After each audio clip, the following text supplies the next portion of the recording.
Hello everyone, welcome to Cipher Civils. मुझे उम्मीद है कि आप बहुत अच्छा कर रहे होंगे, पढ़ाई लिखाई बहुत अच्छी चल रही होगी। So from today on we are going to start a lecture on Indian polity और स्टार्ट कर रहे हैं हम गवर्नर से। But before starting the lecture कुछ चीज़ें ना उसे ब्रीफली डिस्कस कर लेते हैं, फिर आगे हम पढ़ते हैं। तो बेसिकली देखिए, जो मेरा सोर्स रहने वाला है ये मेरा PW का मटेरियल है। उससे मैंने बेस मटेरियल के तरीके यूज़ किया हुआ है और साथ ही साथ मैंने इसमें वैल्यू एडिशन बहुत एक्सटेंसिवली किया है फ्रॉम गूगल से, प्लस घटना चक्र के PYQ, plus relevant current affair wherever necessary. ठीक है, तो ये हमारे सोर्सेज रहने वाले हैं। साथ साथ एक बार ये भी देख लेते हैं कि ये किन लोगों के लिए रेलेवेंट होगा। तो देखिए, जैसे मेरा जो ये लेक्चर है ना, जो भी मेरा जो नोट्स है ये मेरा PW का है, तो ये UPSC से रिलेटेड है। सो बेसिकली ये मान के चलिए आप कि आपके लिए यूपीएससी के लिए रेलेवेंट तो है ही है, और ये सबसे ज़्यादा हमारा पीसीएस पे फोकस्ड है भी, स्टेट पीसीएस को लेकर के, स्पेशली यूपी पीसीएस को। तो मैं मतलब आपको ये अश्योरिटी दे सकता हूँ कि अगर आपने कवर किया ना इसके थ्रू, मेरे इस नोट्स के थ्रू या लेक्चर के थ्रू, तो आपका पीसीएस में तो मैं 110% की गारंटी ले रहा हूँ कि इससे बाहर कुछ नहीं आने वाला है। क्योंकि पहली बात तो मैंने जैसे आपको बताया ना कि बेस मटेरियल तो है ही है, जो कि एक्सटेंसिवली ऑलरेडी कवर्ड है। साथ ही साथ गूगल से मैंने दिया है। गूगल से मैंने क्या-क्या चीज़ें लिया है ना, जैसे मानिए आपकी, अगर मैं पढ़ रहा हूँ, मुझे गवर्नर की डिस्क्रिशनरी पावर और मुझे समझ लीजिए समझ नहीं आया, तो मैंने क्या किया ना, उसको जो हमारा मटेरियल था उसी में सप्लीमेंट कर दिया गूगल से, कि गूगल मैंने उठाया, खोला और उससे जो एक लेमैन लैंग्वेज में, बिल्कुल ईज़ी लैंग्वेज में जो भी मुझे मिला कंटेंट, मैंने उसको यहाँ पर इनकलकेट कर दिया अपने मटेरियल में।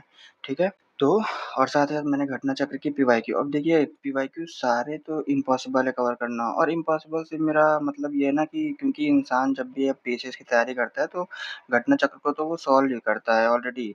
तो इस वजह से वो ना सारे फैक्ट्स वगैरह सब कवर करेगा घटना चक्र के थ्रू। लेकिन मैं ये कहता हूँ कि जो आपकी कॉन्सेप्चुअल चीज़ें हैं या जो भी स्टेटमेंट वगैरह है, असर्शन रीज़न है, वो सारे ऐसे स्टेटमेंट इसमें आपको मतलब मैं कह रहा हूँ कि 110% मौजूद होंगे कि आपको इसके लिए दिक्कत नहीं मिलेगी। और बहुत सारे फैक्ट्स भी मैंने अलग-अलग गवर्नर से उठा करके, और जो भी आगे हमारे सक्सेसिव लेक्चर्स आने वाले हैं, उसमें सारे को इनकॉर्पोरेट किया है। ठीक है?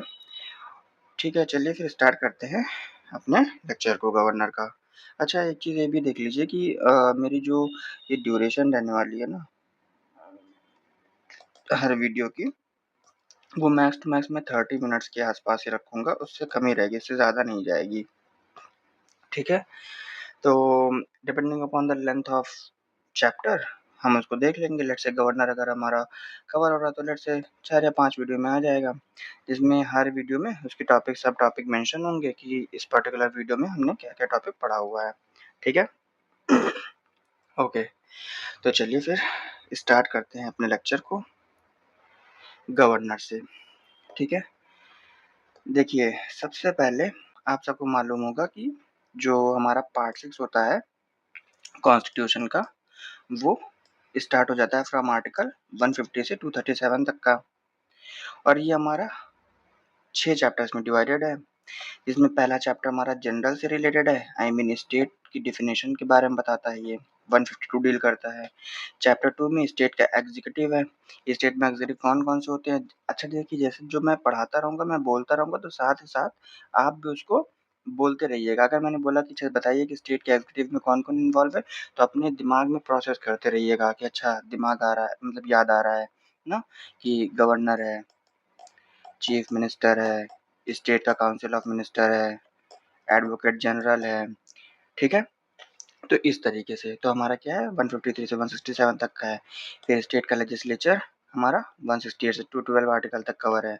फिर जो लेजिस्लेटिव पावर्स है गवर्नर की, मतलब ऑर्डिनेंस पावर गवर्नर की क्या होती है, वो हमारी कवर है आर्टिकल 213 में।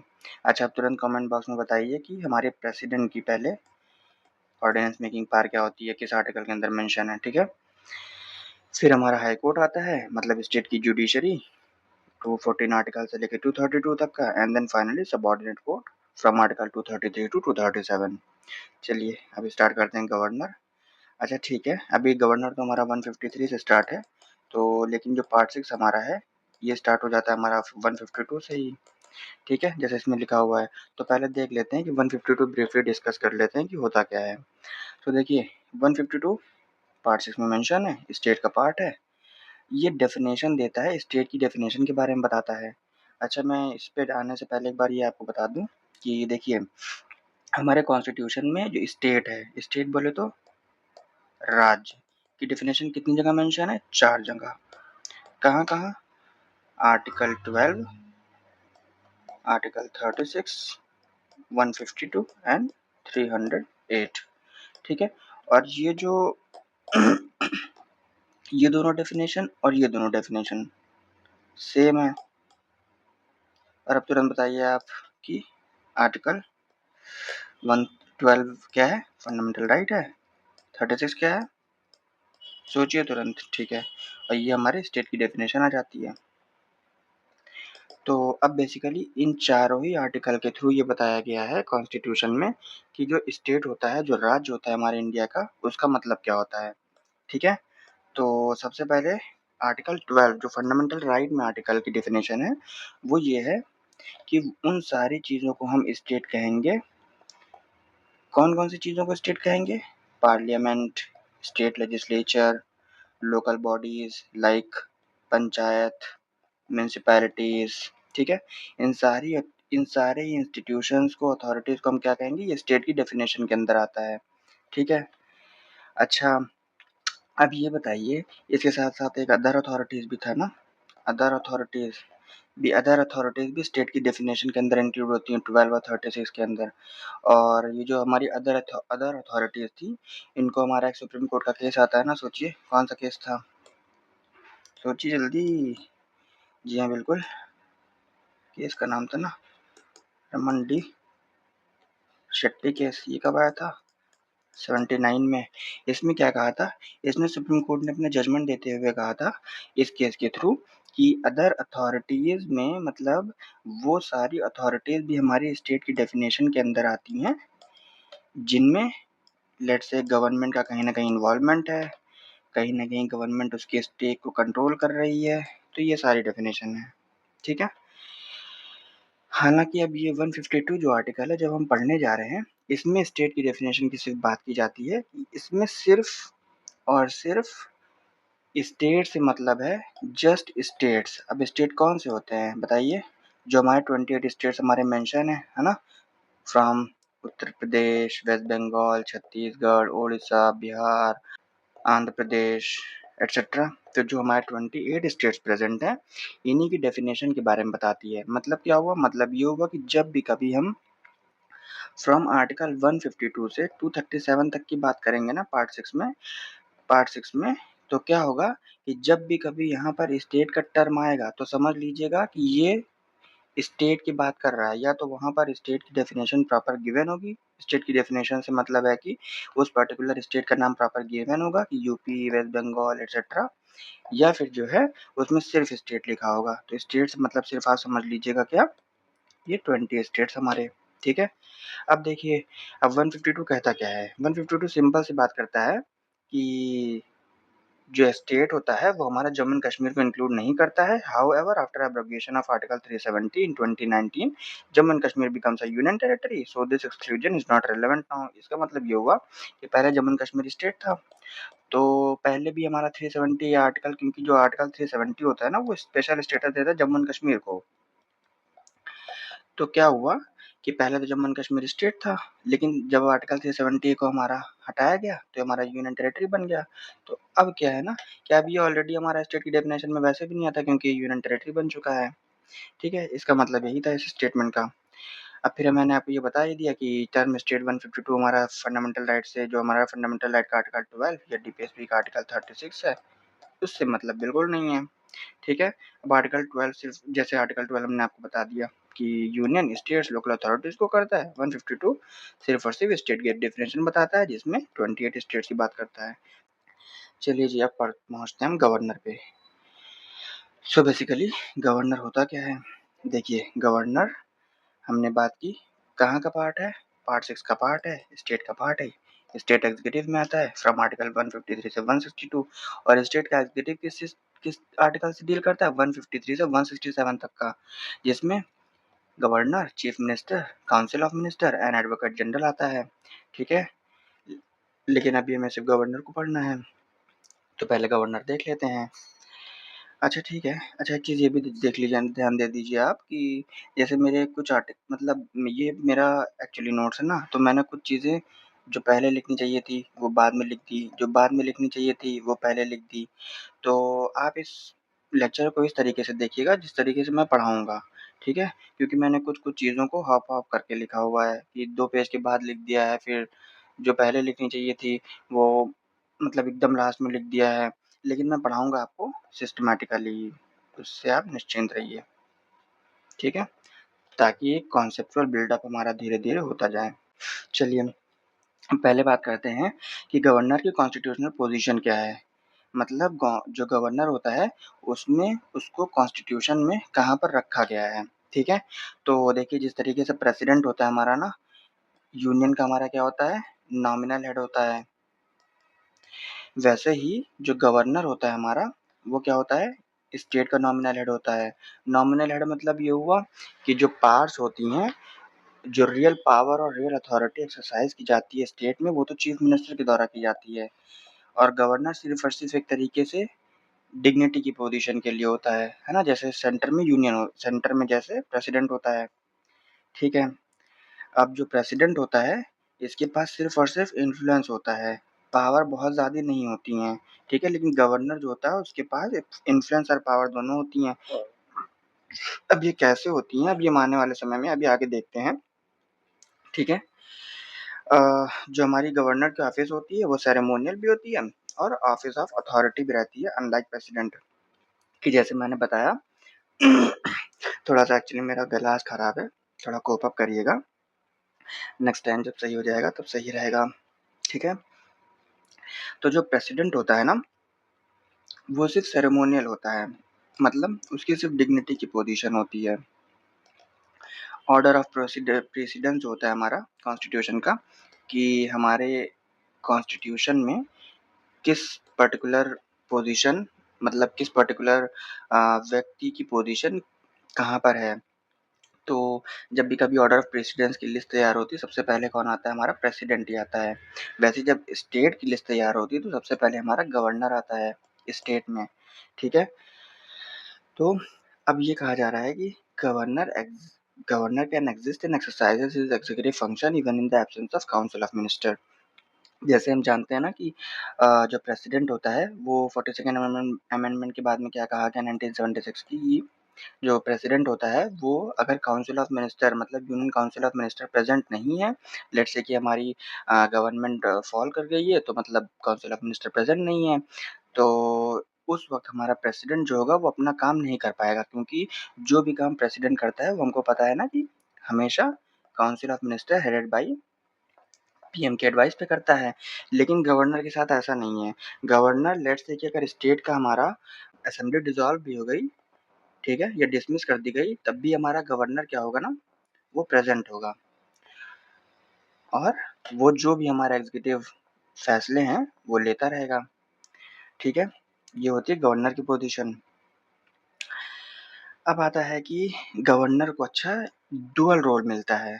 डुअल रोल कैसे मिलता है? जैसे मैंने आपको बताया कि एक तो नॉमिनल एग्ज़ीक्यूटिव हेड होता है, या इसको टाइटुलर हेड भी बोलते हैं और कॉन्स्टिट्यूशनल हेड भी बोलते हैं, स्टेट एग्ज़ीक्यूटिव का। अच्छा ये एक बार पीवाईक्यू में पूछा गया है, तो इसको ध्यान दे लीजिएगा कि जो स्टेट का हमारा टाइटुलर हेड होता है या नॉमिनल एग्ज़ीक्यूटिव हेड होता है, वो कौन होता है? गवर्नर होता है,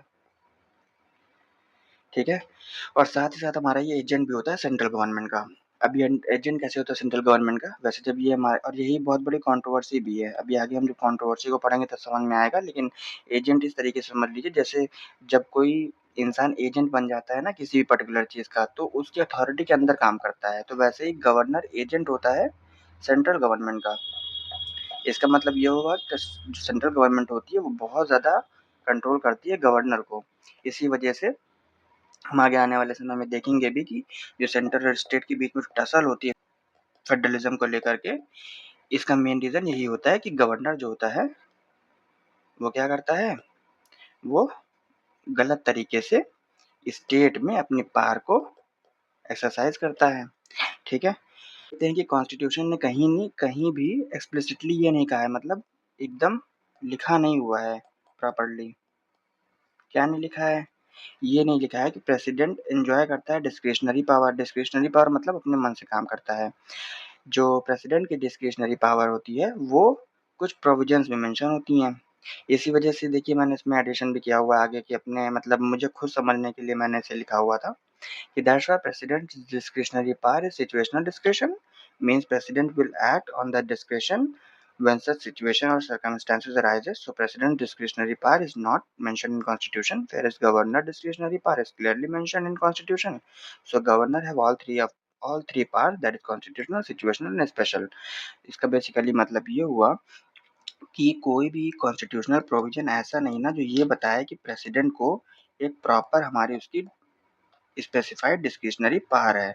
मतलब वो तभी इस डिस्क्रिशनरी पावर का यूज कर सकता है जब ऐसे सिचुएशन या सर्कमस्टेंसेस अराइज हो रहे हों। इससे मतलब क्या है, इससे मतलब ये है ना कि देखिए जैसे जब अंडर आर्टिकल 356 हमारी नेशनल इमरजेंसी लग जाती है, सॉरी नेशनल इमरजेंसी नहीं स्टेट इमरजेंसी लग जाती है, तो ये क्यों लगती है, क्योंकि स्टेट मशीनरी फेल हो गई है।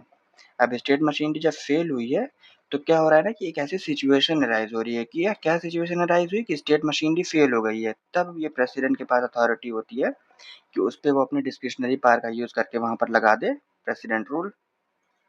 तो इसी वजह से कहा जाता है कि जो प्रेसिडेंट की डिस्क्रिशनरी पावर होती है वो हमारे क्या होता है सिचुएशनल होती है, जैसे ये लिखा हुआ है। लेकिन गवर्नर की ऐसी बात नहीं होती है। अच्छा इसका रीज़न भी समझ लीजिए कि ऐसा क्यों होता है कि जो प्रेसिडेंट होता है उसकी डिस्क्रिशनरी पावर सिचुएशनल होती है कि जब सिचुएशन ऐसी आएगी तभी यूज़ करेगा। क्योंकि हमने पार्लियामेंट्री फॉर्म ऑफ गवर्नमेंट को अडॉप्ट किया हुआ है और इसमें जो प्रेसिडेंट होता है वो सिर्फ़ और सिर्फ़ एक तरीके के नॉमिनल हेड होता है, मतलब इसकी रियल अथॉरिटी इसकी कोई नहीं होती है। जो रियल अथॉरिटी सेंटर पे एक्सरसाइज़ करता है वो कौन होता है? वो प्राइम मिनिस्टर करता है। लेकिन ये गवर्नर के साथ में सेम नहीं है। गवर्नर क्या करता है प्रॉपरली एन्जॉय करता है डिस्क्रिशनरी पावर, क्योंकि कॉन्स्टिट्यूशनल डिस्क्रिशनरी पावर कुछ ऐसी होती हैं जो गवर्नर की मेंशन है, जैसे अंडर आर्टिकल 163 हम अभी आगे पढ़ेंगे देखेंगे ना। फिर सिचुएशनल भी होती है और स्पेशल डिस्क्रिशनरी पावर होती है अंडर आर्टिकल 371। अभी सारी आगे बहुत इन डिटेल हम पढ़ने वाले हैं। ठीक है, अब देखिए जैसे मैंने इसको लिख दिया institution of governor and this necessity, ये हमारा जबकि लास्ट में आना चाहिए था। जैसे मैंने आपको बताया ना कि ये मेरा लास्ट में बिल्कुल आना चाहिए था, जब मैं पूरा गवर्नर को कंक्लूड कर लूँ उसके बाद गवर्नर की ज़रूरत क्यों है और उसको पढ़ने के लिए, लेकिन मैं इसको पहले लिख दिया तो इसको बाद में ही पढ़ेंगे। अभी हम देख लेते हैं कि अभी हमने देखा कि कॉन्स्टिट्यूशनल पोजीशन क्या है गवर्नर की। अब देख लेते हैं कि कुछ आर्टिकल्स आते हैं ना, कुछ आर्टिकल्स को भी इसी वक्त साथ में कवर करते चलते हैं गवर्नर से रिलेटेड। इस तरीके का मेरा नोट्स है जैसा आप देख पा रहे होंगे। सो ये देखिए, अब आती है हमारी कॉन्स्टिट्यूशनल पोजीशन ऑफ गवर्नर, मतलब आर्टिकल के हिसाब से अब देखना है कि कौन सा आर्टिकल, जैसे 153 से 162 तक का है ना गवर्नर का आर्टिकल, गवर्नर की सारी पावर्स, क्वालिफिकेशन सारी चीज़ें इसी में डिफाइन है। तो इसमें कह रहा है कि कॉन्स्टिट्यूशन में किस पोजीशन पे आता है हमारा गवर्नर।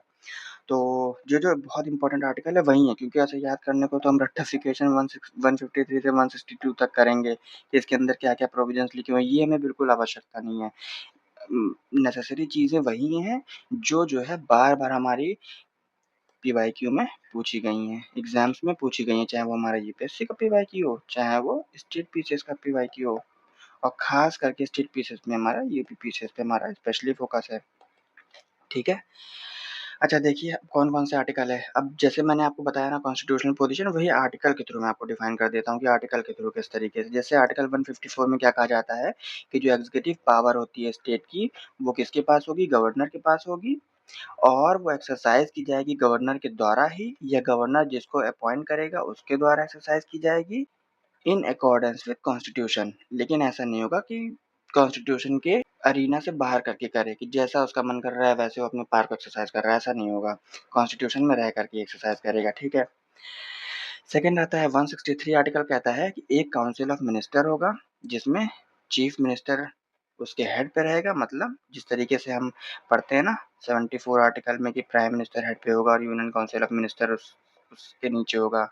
एड एंड एडवाइस पे काम करेगा प्राइम मिनिस्टर, मतलब prime minister aid and advice करेगा काउंसिल ऑफ मिनिस्टर के साथ में मिलकर। वैसे ही 163 में है कि एक काउंसिल ऑफ मिनिस्टर होना चाहिए जिसमें चीफ मिनिस्टर उसकी चोटी पे होगा, मतलब चीफ मिनिस्टर उनको डायरेक्ट करेगा, ताकि जो कि एडवाइस करेंगे किसको, गवर्नर को, इन एक्सरसाइज ऑफ हिज फंक्शन। अब जैसे हम बात किया ना कि मतलब एक्सरसाइज करेगा फंक्शन, अपना एग्जीक्यूटिव फंक्शन 154 आर्टिकल के अंदर। तो अभी जो फंक्शन को एक्सरसाइज करना है, कौन से फंक्शन को यूज करना है, ये 163 में बताया गया है कि गवर्नर को अपने फंक्शन को परफॉर्म करते वक्त किससे एडवाइस लेनी पड़ेगी, काउंसिल ऑफ मिनिस्टर से headed by chief minister, except in so far. अब यही बहुत कंट्रोवर्शियल आर्टिकल है, मतलब कंट्रोवर्शियल प्रोविजन है हमारा इतना कि except in so far when he required to exercise his function in his discretion that is without council of minister. तो देखिए प्रेसिडेंट में ऐसा है कि वो हमेशा जो है एड एंड एडवाइस पे काम करेगा। किसकी एड एंड एडवाइस पे, council of minister head by prime minister के एडवाइस पे। लेकिन गवर्नर के साथ ऐसा नहीं है, गवर्नर क्या करेगा ना, जब उसका मन करेगा, पहली बात तो वो हमारा एड एंड एडवाइस पे काम करेगा काउंसिल ऑफ मिनिस्टर की, स्टेट काउंसिल ऑफ मिनिस्टर की। लेकिन अगर उसका मन ऐसा करने लगा कि वो खुद से काम करना चाहता है, जो भी एग्जीक्यूटिव फंक्शन है वो खुद से परफॉर्म करना चाहता है, तो उसको कोई रोक नहीं सकता है। तो मतलब वो खुद से जो है एक्सरसाइज करेगा फंक्शन अपने ही डिस्क्रेशन पे। अब यही बहुत बड़ी कंट्रोवर्सी भी है 163 क्लॉज 1 के अंदर आती है। अभी हम आगे जब कंट्रोवर्सी पढ़ेंगे तो इसमें देखेंगे। अब 164 आता है, ये क्या कहता है कि council of minister shall be collectively responsible to legislature assembly of state. ये तो पता ही है हम कि जो भी हमारा जैसे prime minister headed by council of minister, वो हमारा लोकसभा के लिए, हमारा लोअर हाउस के लिए रिस्पॉन्सिबल होता है, वैसे ही हमारा काउंसिल ऑफ मिनिस्टर भी कलेक्टिवली रिस्पॉन्सिबल होगा स्टेट की विधानसभा के लिए। This provision is foundation of parliamentary system, क्योंकि हम पार्लियामेंट्री सिस्टम ऑफ गवर्नमेंट को अडॉप्ट किए इस वजह से। ठीक है, चलिए जी, अब हमने देख लिया कि कॉन्स्टिट्यूशनल पोजीशन क्या है गवर्नर की। अब हम चलते हैं आगे कि गवर्नर की डिस्क्रिशनरी पावर क्या होती है। ठीक है, अभी ये जो मैंने बताया ना, इसको लास्ट में पढ़ेंगे ये सब, जो नेसेसिटी क्या है इसकी। इस वजह से जिस तरीके से मैं जिस ऑर्डर में पढ़ा रहा हूँ उसी ऑर्डर में आप लेक्चर को सुनिए। चलिए जी, अब देखते हैं गवर्नर की डिस्क्रिशनरी पावर क्या होती है। तो जैसे हमने बात किया कि गवर्नर क्या होता है, गवर्नर की डिस्क्रिशनरी पावर प्रेसिडेंट से कंपेयर की जाती है, जो कि उसको कहाँ से मिली हुई है, कॉन्स्टिट्यूशन से मिली हुई है। अब दो तरीके की डिस्क्रिशनरी पावर होती है, एक तो हमारी कॉन्स्टिट्यूशनल होती है, एक सिचुएशनल होती है। लेकिन कुछ स्कॉलर्स कहते हैं कि नहीं, कॉन्स्टिट्यूशनल, सिचुएशनल और एक स्पेशल रिस्पॉन्सिबिलिटी भी होती है गवर्नर की अंडर आर्टिकल 371। तो पहले देखते हैं कॉन्स्टिट्यूशनल डिस्क्रिशनरी पावर क्या है गवर्नर की।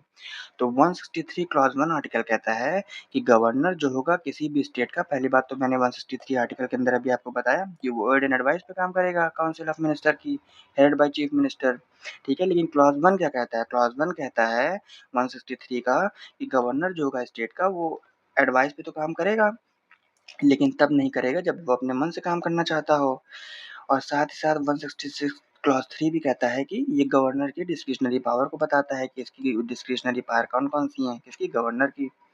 163 क्लॉज 2 कहता है कि लेट्स से अगर कोई ऐसा मैटर है जिसको डिसाइड नहीं किया जा पा रहा है कि उस पे किसकी अथॉरिटी होनी चाहिए, तो ये जो फैसला होगा ना, ये गवर्नर के परव्यू में आएगा कि गवर्नर ही डिसाइड करेगा कि इस मैटर पे मैं खुद देखूंगा, और फिर इसको क्वेश्चन करने की अथॉरिटी कोर्ट की भी नहीं होगी। यही आर्टिकल 163 क्लॉज 2 कहता है कि if differences arises on the question whether the power of governor is part of his discretionary power और not, then the decision of the governor is in this regard shall be final and binding, और court इसको question नहीं कर सकती है। इस वजह से ये बहुत इंपॉर्टेंट 163 क्लॉज 2 के अंदर आता है कि गवर्नर खुद ही डिसाइड कर रहा है ना कि उसकी डिस्क्रिशनरी पावर की परव्यू में क्या क्या चीजें आती हैं। ठीक है जी, अब ये जो हमारा कोर्ट में क्वेश्चन नहीं किया जा सकता है, ये किस आर्टिकल के अंदर आता है, 163 क्लॉज 3 के अंदर आता है। अब देखते हैं कि अंडर आर्टिकल 200 क्या है, गवर्नर का एसेंट बिल से रिलेटेड। तुरंत कमेंट में बताइए आप लोग प्लीज कि प्रेसिडेंट का एसेंट बिल को देना किसके अंदर आता है, किस आर्टिकल के अंदर आता है। ठीक है, तो देखिए 200 आर्टिकल के अंदर कहता है कि गवर्नर जो है रिजर्व करता है बिल को pass by state legislature including money bill for the consideration of president. ठीक है, if money bill reserved by governor for president consideration, then under article 201 president has only two options, that is whether he gives assent a bill to bill और withhold assent। Simple सा मतलब ये हुआ कि 200 article के अंदर governor के पास ये पावर होती है कि वो किसी भी बिल को मतलब समझिए ना कि जैसे स्टेट लेजिस्लेचर है, लेट्स से अब यूपी का विधानसभा है, वहाँ पर क्या होगा, अगर कोई कानून बनना है सबसे पहले बिल आएगा, और बिल वो एक्ट तब तक नहीं बन सकता है या लॉ तब तक नहीं बन सकता है जब तक वो हमारा गवर्नर का असेंट ना पाए, है ना, कि असेंट का मतलब होता है गवर्नर के सिग्नेचर ना मिले उस पे। तो जब गवर्नमेंट सिग्नेचर बन जाएगी तभी लॉ बनेगा। तो क्या होता है ना कि जब जो है बिल को पास करा दिया जाता है दोनों हाउस, मतलब लेट्स से कि अगर यूनिकैमरल हमारा हाउस है, यूनिकैमरल हमारा स्टेट है, तब तो एक हाउस सही होगा, और अगर बाइकैमरल स्टेट हमारा है तो हमारा दोनों हाउस से पास करा लिया। अब गवर्नमेंट तुरंत बताइए कि हमारे इंडिया में कौन कौन से स्टेट बाइकैमरल लेजिस्लेचर परफॉर्म करते हैं। ठीक है, क्या हुआ, मैंने क्या बताया कि पास हो गया स्टेट लेजिस्लेचर से। ठीक है, फिर वो गवर्नर के पास जाएगा सिग्नेचर के लिए, तभी एक्ट बन पाएगा। लेकिन गवर्नर क्या करता है ना, रिजर्व कर देता है उस बिल को, किसके लिए, प्रेसिडेंट के लिए। तो अब जब प्रेसिडेंट के पास रिजर्व कर दिया, मतलब वो जो बिल था वो गवर्नर के पास ना होकर के बाईपास कर दिया गवर्नर को और चला गया प्रेसिडेंट के पास में। अब प्रेसिडेंट क्या करेगा, अंडर आर्टिकल 201 उसके पास दो ऑप्शन होंगे, या तो वो बिल को असेंट दे दे, मतलब सिग्नेचर कर दे, या बिल को भैया रिजेक्ट कर दे, मतलब विथहोल्ड कर ले असेंट को। ओके, सो अगर वो असेंट दे दिया बिल पास हो जाएगा, असेंट को विथहोल्ड कर लिया बिल डाई हो जाएगा। अब हमें जो ये पूरा प्रोसीजर है ना कि जो बिल होती है किस तरीके से हमारी पास होती है वो हम आगे देखेंगे। President cannot direct governor to return money bill like ordinary bill to state legislature for reconsideration। इसका मतलब ये हुआ कि प्रेसिडेंट, अब लेट से मनी बिल है कोई, अब मनी बिल हमारी स्टेट लेजिस्लेचर से पास होकर के गई, गवर्नर ने उसको रिजर्व कर दिया प्रेसिडेंट के लिए, तो अब प्रेसिडेंट ऐसा नहीं कर सकता कि गवर्नर से कहे कि गवर्नर जरा ऐसा करिए, आप स्टेट लेजिस्लेचर को फिर से ये बिल को भेज दीजिए कि वो रिकंसीडर कर सके कि आपने सही तरीके से इसमें प्रोविजंस लिखे हैं नहीं लिखे हैं। मनी बिल मोस्टली समझ लीजिए बजट से रिलेटेड होती है ना, तो ऐसा गवर्नर नहीं कर सकता है, ऐसा प्रेसिडेंट नहीं कर सकता है। इनफैक्ट प्रेसिडेंट क्या क्या बिल को रिकंसिडरेशन के लिए भेज सकता है, ordinary bill and finance bill, money bill को नहीं भेज सकता है। ठीक है, अब अंडर आर्टिकल 356 क्या होता है कि गवर्नर इनवाइट करता है प्रेसिडेंट को over the administration of state on the grounds of breakdown of constitutional machinery. जैसे मैंने आपको बताया कि 356 आर्टिकल के अंदर क्या होता है कि लेट से कॉन्स्टिट्यूशनल मशीनरी हमारी फेल हो गई है स्टेट की, तो गवर्नर क्या करेगा, ये भी एक बहुत कंट्रोवर्शियल आर्टिकल है, इससे रिलेटेड कंट्रोवर्सी भी हम आगे देखने वाले हैं। तो गवर्नर क्या करेगा कि स्टेट मशीनरी फेल हुई, हमारा लॉ एंड ऑर्डर नहीं मेंटेन हो पा रहा है, गवर्नर ने तुरंत फोन लगाया किसको, प्रेसिडेंट को, कहा सर इस पर्टिकुलर स्टेट में लॉ एंड ऑर्डर मेंटेन नहीं हो पा रहा, आइए जरा क्या लगा दीजिए, इमरजेंसी अंडर आर्टिकल 356, मतलब स्टेट इमरजेंसी।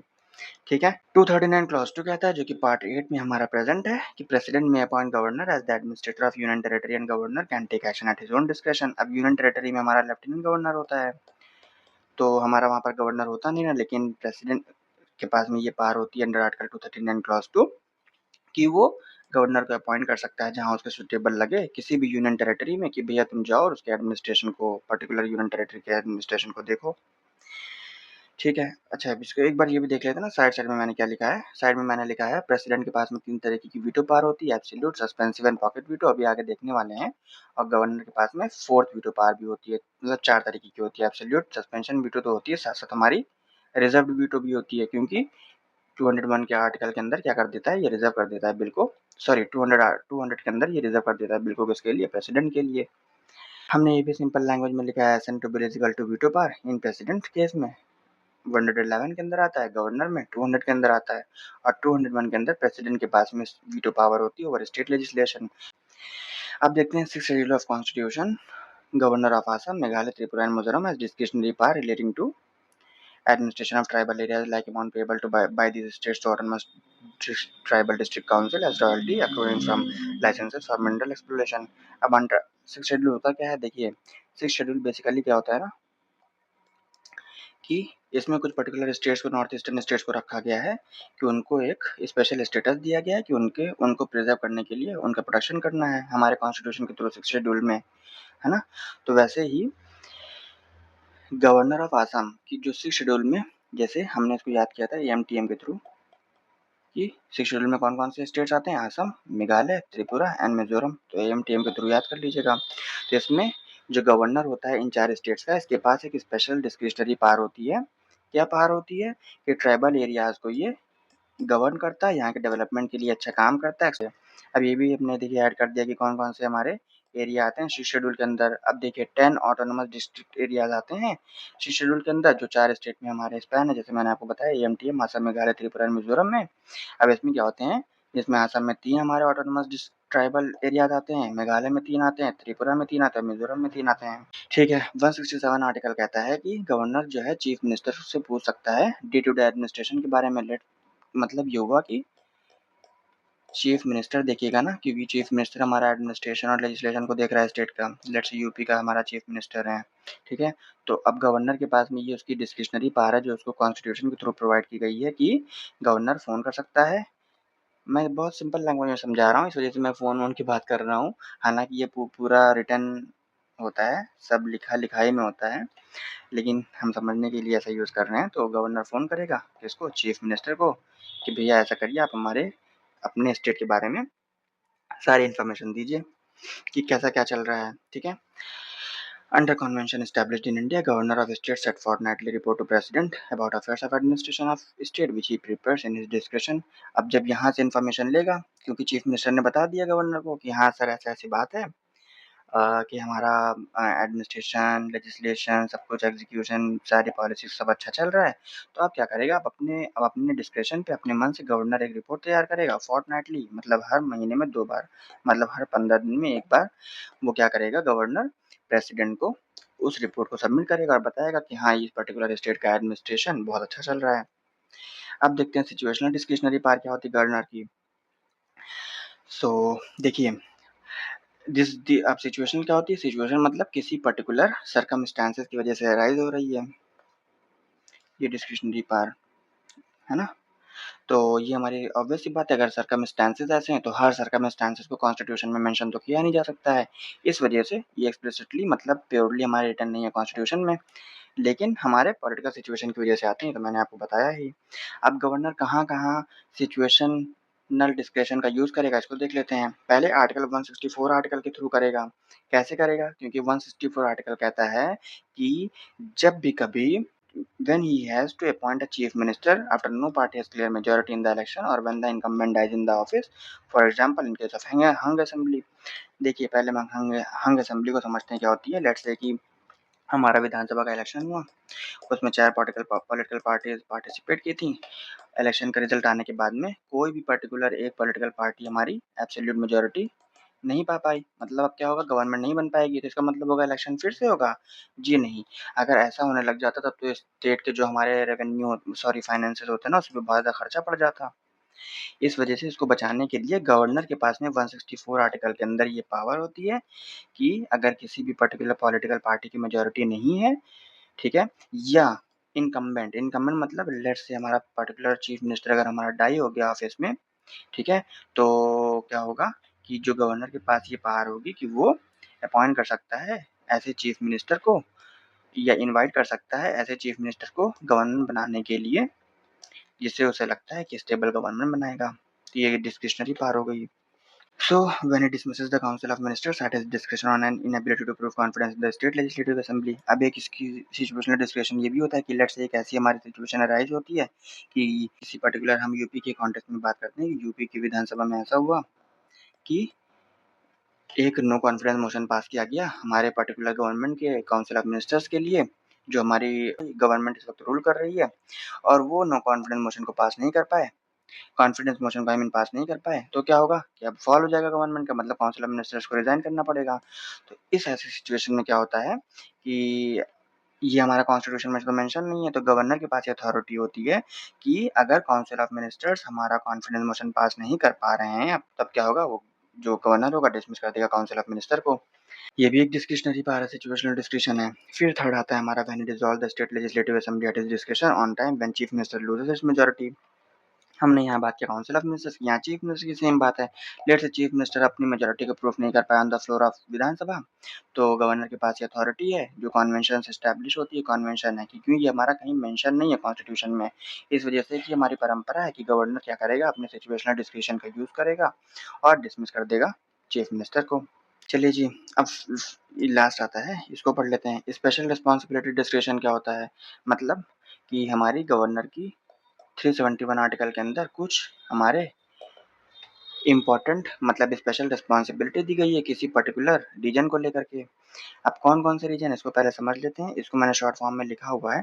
अच्छा, हालाँकि देखिए जो ये लिखा हुआ है और साथ ही साथ ये जो लिखा हुआ है इतना, इतना, ये सारे इम्पोर्टेंट है बहुत, मतलब इनको पढ़ना ज़रूरी है। और ये जो साइड में लिखा हुआ है ये सारे आर्टिकल्स पूरे हैं, क्योंकि आर्टिकल 371 के अंदर हमारे कई सारे क्लॉज़ेज़ आते हैं, जैसे ए से लेकर के जे तक का आता है ना? जे तक का। तो अब सब सब चीज़ों को याद करने की ज़रूरत नहीं है ना, लेकिन ये हमें आर्टिकल तो याद होना चाहिए, लेकिन इसका जो डिस्क्रिप्शन है, वो डिस्क्रिप्शन हमारा ये इम्पोर्टेंट है, जो इस साइड में लिखा हुआ है, इस वजह से इसी को पढ़ेंगे हम। तो पहले देख लेते हैं कि आर्टिकल 371 कहता क्या है। सो बेसिकली क्या होता है ना कि जो पार्ट हमारा 21 होता है, ये हमारा 369 आर्टिकल से 392 आर्टिकल तक होता है, जिसमें हमारे temporary, transitional and special provisions की बात होती है, और इसी स्पेशल प्रोविजन को डिफाइन किया गया अंडर आर्टिकल 371। ठीक है? अब इन 371 आर्टिकल को याद करने की ट्रिक क्या है, पहले ये समझ लेते हैं। पहले 371 आर्टिकल आता है, फिर 371 A, B, C, D, E, F, G, H, I and J. इसको याद करने की ट्रिक है नाम, Asma, G K, N A M, double A S M A, Asma, G K. और ये जो मैंने ट्रिक ली हुई है ना, ये यूट्यूब के थ्रू ली हुई है। ठीक है, तो अब देख लेते हैं कि, तो देखिए सबसे पहले 371 आर्टिकल क्या कहता है, ये 371 इसको कह लीजिए, 371 क्लॉज 1 सब क्लॉज ए भी आप इसे कह सकते हैं। ठीक है, और ए हमारा यहाँ से स्टार्ट है। तो 371 कहता है कि special power with respect to Maharashtra and Gujarat. मतलब क्या है इसका मतलब, इसका मतलब ये है कि आर्टिकल 371 के अंदर कॉन्स्टिट्यूशन में गवर्नर को, जो हमारा महाराष्ट्र और गुजरात का गवर्नर होगा, उसको कुछ स्पेशल पावर दी गई है। किससे रिलेटेड स्पेशल पावर दी गई है कि महाराष्ट्र के विदर्भ और मराठावाड़ रीजन को डेवलपमेंट करना है अच्छी तरीके से। तो जैसे ये कहा गया है कि यहाँ का जो गवर्नर होगा इस चीज के लिए, मतलब यहाँ को डेवलपमेंट करने के लिए ज़्यादा एफर्ट लगाएगा in comparison with overall Maharashtrian region. ठीक है, और साथ ही साथ हमारा जो गुजरात का गवर्नर होगा वो सौराष्ट्र एंड कच्छ रीजन के लिए स्पेशल डेवलपमेंट एफर्ट्स लगाएगा। फिर 371 ए के अंदर आता है स्पेशल पावर गवर्नर को दी गई है नागालैंड से रिलेटेड। मतलब जो गवर्नर होगा नागालैंड का, क्योंकि नागा इंसर्जेंसी की वजह से ना जो लॉ एंड ऑर्डर है वो बहुत डिसरप्टेड है हमारा नागालैंड में, इस वजह से गवर्नर के पास ये पावर है कि वो लॉ एंड ऑर्डर को मेंटेन करेगा 371 ए के अंदर। फिर 371 बी कहता है कि special power with respect to Assam है, कि आसाम का गवर्नर की भी क्या पावर है। इसको ब्रीफली समझ लीजिए कि गवर्नर, जो आसाम का गवर्नर होगा वो भी डेवलपमेंट करेगा, इकोनॉमिक प्रॉस्पेरिटी के लिए काम करेगा। कहाँ के लिए? आसाम के लिए। फिर आर्टिकल 371 क्लॉज सी कहता है कि जो गवर्नर होगा मणिपुर का, उसकी स्पेशल रिस्पॉन्सिबिलिटी ये है कि वो जो है वहाँ के, मतलब मणिपुर के डेवलपमेंट एफर्ट में भी बहुत काम करेगा। फिर 371 क्लॉज डी आता है special powers to Andhra Pradesh and Telangana, कि जो गवर्नर यहाँ का होता है, मतलब अच्छा, अभी हम आगे वैसे देख लेंगे कि 7 कॉन्स्टिट्यूशनल अमेंडमेंट एक्ट के बाद में 1956 के ये कहा गया ना कि एक ही गवर्नर, एक या एक से ज़्यादा स्टेट का भी गवर्नर साइमल्टेनियसली हो सकता है। तो वैसे ही जैसे आंध्र प्रदेश और तेलंगाना का गवर्नर एक ही है। ठीक है, तो डी के अंदर हो गया। फिर 371 ई आता है। ई क्या कहता है कि एस्टेब्लिशमेंट ऑफ यूनिवर्सिटी इन आंध्र प्रदेश। आंध्र प्रदेश में जो हमारा गवर्नर होगा उसकी रिस्पॉन्सिबिलिटी होगी कि यूनिवर्सिटी का एस्टेब्लिशमेंट करे 371 ई के अंदर। फिर 371 एफ के अंदर आता है कि स्पेशल पार्ट्स विद सिक्किम के गवर्नर से रिलेटेड आती है, कि सिक्किम की का लॉ एंड ऑर्डर मेंटेन करे, वहाँ के डेवलपमेंट के लिए काम करे। मतलब सारे development, law and order, economic prosperity, social security, ये सारी चीज़ों से रिलेटेड है। ठीक है, फिर जी आता है मिजोरम से रिलेटेड। अब इधर देख लेते हैं कि जी से मतलब क्या है। सॉरी, यहाँ एफ होना चाहिए, गलती से जी लिख दिया गया है, एफ है, इसको सही कर लीजिएगा। ठीक है, क्योंकि 371 एफ के अंदर गवर्नर जो था सिक्किम का, उसकी स्पेशल रिस्पॉन्सिबिलिटी है कि पीस मेंटेन करेगा हमारे इस रीजन में, और सिक्किम के इकोनॉमिक एडवांसमेंट के लिए काम करेगा, ताकि जो लोग हैं सिक्किम के वो प्रॉस्पेरस हो सकें इकोनॉमिकली। ठीक है, फिर 371 एच आता है। एच क्या कहता है, गवर्नर जो होगा अरुणाचल प्रदेश का, उसकी स्पेशल रिस्पॉन्सिबिलिटी यही है कि लॉ एंड ऑर्डर मेंटेन करे अरुणाचल प्रदेश में। क्योंकि वहाँ पर हमारा जैसे देख रहे हैं ना कि चाइना जो है हमारा अपने बॉर्डर को एक्सटेंड करता जा रहा है, क्लेम करता जा रहा है कि ये रीजन हमारा अरुणाचल प्रदेश का मेरा है। जैसे गवर्नर की जिम्मेदारी है कि अच्छी तरीके से गवर्न करे। फिर जे आता है कर्नाटका का जो गवर्नर होता है, उसकी स्पेशल रिस्पॉन्सिबिलिटी है कि एक सेपरेट डेवलपमेंट बोर्ड का क्रिएशन करे, किसके लिए? हैदराबाद और कर्नाटका रीजन के लिए। और ये किस अमेंडमेंट के थ्रू ऐड किया गया? 98th अमेंडमेंट एक्ट 2012 के थ्रू ऐड किया गया है। अब ये कुछ चीज़ें देख लीजिए, मैंने कुछ चीज़ें ऐड की हैं। हो सकता है आपको राइटिंग ना समझ में आए, लेकिन मैं इसी वजह से बोल दे रहा हूँ ताकि प्रॉपर आपको समझ में आ जाए। सो देयर कैन बी ये तो मैंने बता ही दिया। चलिए, when no single political party और existing coalition has an absolute majority in parliament. तो जैसे मैंने आपको बताया था ना कि हंग असेंबली जो होती है उसमें स्टेट लेजिस्लेचर की बात करते हैं। स्टेट में विधानसभा लेट्स से कि नहीं हमारा कोई मेजॉरिटी ला पाया तो हंग असेंबली हो गई। लेकिन अगर वही हमारा पार्लियामेंट का केस हो तो उसको हंग पार्लियामेंट बोलते हैं। तब ये किसकी ज़िम्मेदारी होगी? प्रेसिडेंट की ज़िम्मेदारी होगी। क्या ज़िम्मेदारी होगी? कि वो देखे कि जो हमारी पॉलिटिकल पार्टी कॉन्टेस्ट की इलेक्शन हमारे लोकसभा का 5 पॉलिटिकल पार्टी इनमें से उसको जो लगता है कि ये हमारी स्टेबल गवर्नमेंट बना पाएगी, तो उसको इनवाइट करेगा और कहेगा सर आइए, आकर के अपनी गवर्नमेंट बनाइए। ठीक है? फिर फोर्टनाइटली का मतलब बता दिया साथ ही साथ। ठीक है, अच्छा ये चीज़ ये है कि गवर्नर जो है उसके पास मिलिट्री, डिप्लोमैटिक और इमरजेंसी पावर नहीं होती, क्योंकि प्रेसिडेंट के पास में ये तीनों पावर होती है। साथ-साथ लेजिस्लेटिव, एग्जीक्यूटिव, जुडिशरी पावर भी होती है, फाइनेंशियल पावर भी होती है। लेकिन गवर्नर के पास में ना ही मिलिट्री होती है, क्योंकि मिलिट्री का एंगेजमेंट हमारा यूनियन लेवल का होता है। डिप्लोमैटिक क्योंकि ये भी हमारा यूनियन से रिलेटेड है, क्योंकि ये हमारे डिप्लोमैट्स क्या करते हैं, सेंट्रल लेवल के डिप्लोमैट मिलते हैं ना, यूनियन गवर्नमेंट अथॉरिटी देती है ना उनको मिलने के लिए। लेकिन जब यूनियन गवर्नमेंट ऐसा कहे कि गवर्नर की इस पर्टिकुलर गवर्नर स्टेट के गवर्नर के लिए बोल दे तो बिल्कुल मिल सकता है। फिर इमरजेंसी पावर, अब इमरजेंसी पावर भी हमारी गवर्नर प्रेसिडेंट के अंदर ही आती है, हम कहीं गवर्नर के बारे में देखते नहीं इमरजेंसी पावर को। सो अब हम एंड करते हैं सेशन को। नेक्स्ट सेशन में हम आगे कंटिन्यू करेंगे। Okay, thank you so much.